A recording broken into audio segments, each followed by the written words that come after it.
هره. خب در قسم حربی ما از همین روز عبارت انتظام حربی با تمام قاعده و قانونش رعایت کرده می شود.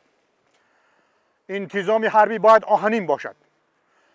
در قسم حربی ما کشیدن تماکو، ناس، پاپیراس، نوشیدن مشروبات های سپیرتی تماما منع کرده می شود. هر کسی که به این اطاعت نمی کند به جوابگاری مأموری کشیده می شود. فهمه؟ اطاعت. عسکری قطاری؟ لبی. لبی نه. اینجا خانه آچت نه. نام و نسب. خوب شده است اکا جان. خوب شده است نه. نام و نسب.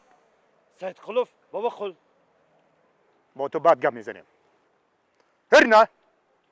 کسانی که ناس میکشند یک قدم به پیش برایند. تکرار میکنم. کسانی که ناس میکشند یک قدم به پیش برایند.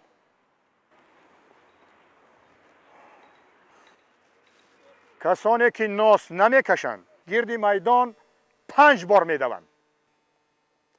کسانی که ناس میکشند 10 مراتب میدوند. فهمه؟ نپره هو بیگام هرش.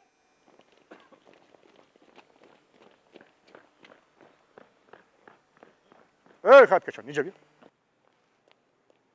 والا نزدیک بیا. ناس میکشه.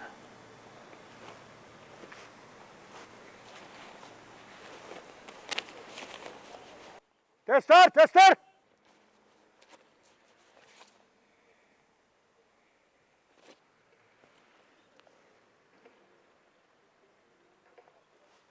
ایستا که این دست در کجا؟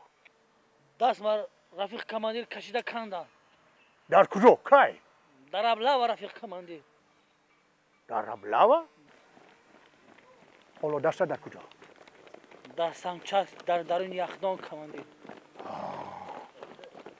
تستر. های گم نه. این خیلی اثرها در قسم حربی ما لازمند. من می خط کشانی به تو می شود. در قسم حربی و داخل خدمت هر کار شدنش ممکن. لیکن تو پروا نکن. تا آخر خدمتت این دست همراه بلیت حربیت مهر زده میتین. همینی؟ به هر حال از دست دویومت احتیاط شو.